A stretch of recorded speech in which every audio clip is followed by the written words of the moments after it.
Nous sommes avec Nicolas Vivier, auteur et metteur en scène, ainsi que Manuel Hoffman, un des comédiens, et tous deux membres de la compagnie La Ruche.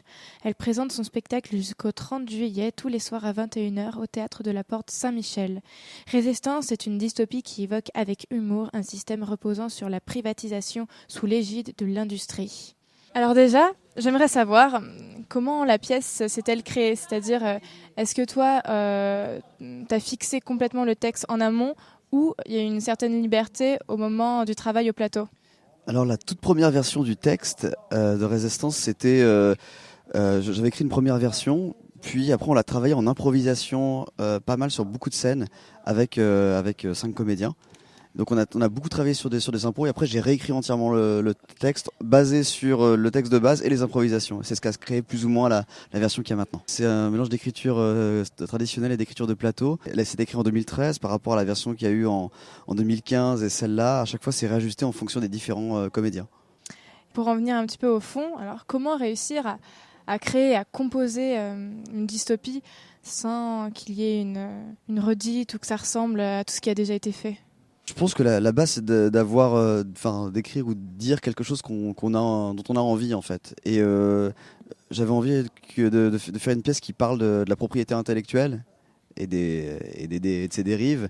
Donc à partir de là, je pense que dès l'instant où tu veux créer quelque chose qui est proche de toi, ça, même si ça a déjà été plus ou moins dit d'une autre manière, ça sera quand même unique en fait.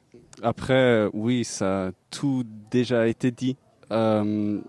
C'est juste trouver sa propre version. Bien sûr, on a des inspirations comme George Orwell avec 1984 ou Georges Perec avec La Disparition. Mais on peut toujours ajouter sa touche personnelle à ça. Je pense que ce qui fait la particularité de Résistance, c'est d'avoir ce fond dystopique et d'avoir le point de vue humour en fait, qui est la forme humoristique qui est pas très commune dans ce genre de pièce. Tout à fait, ce qui rend la chose quand même plus légère, tout en appréhendant des sujets de fond carrément graves en fait.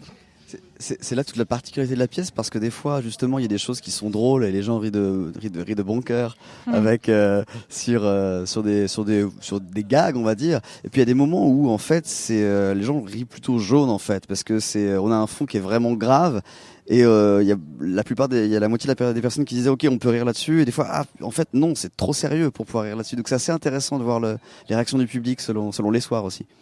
Ok. Et ce qui m'intéresse aussi, c'est pourquoi avoir choisi ce thème, pourquoi choisir d'interdire les voyelles, du moins de contrôler voilà, l'utilisation des voyelles, la sexualité. Je crois le but c'était de prendre des tendances qui existent déjà, donc la privatisation des choses qui ne devraient pas être privatisées, comme l'eau ou l'air fraîche, l'ADN aussi, et de le pousser à l'extrême justement pour démontrer à quoi ça peut arriver si on ne fait pas attention. Et finalement, en fait, qu'est-ce que vous aimeriez que le spectateur garde vraiment quelle posture voudriez-vous qu'il adopte à la fin de votre spectacle? Enfin, dans le sens où est-ce que vous pensez qu'il y a un petit peu une dimension didactique à la Brecht? Vraiment le double but de cette pièce, le premier but c'est de divertir, on fait du théâtre quand même qui reste un divertissement, et le deuxième but complètement avoué c'est aussi de faire clairement réfléchir les gens qui viennent voir cette pièce, et je pense que idéalement quelqu'un qui est comme comment dire Monsieur Tout le Monde et qui voit les choses que tout le monde voit dans la vie, se pose pas forcément toutes ces questions là. Peut-être qu'après avoir vu une pièce comme ça, quelqu'un va se demander est-ce que c'est normal que Nestlé privatise l'eau en Amérique latine, par exemple. Donc c'est peut-être arriver à faire que les gens commencent à raisonner sur des sujets contemporains.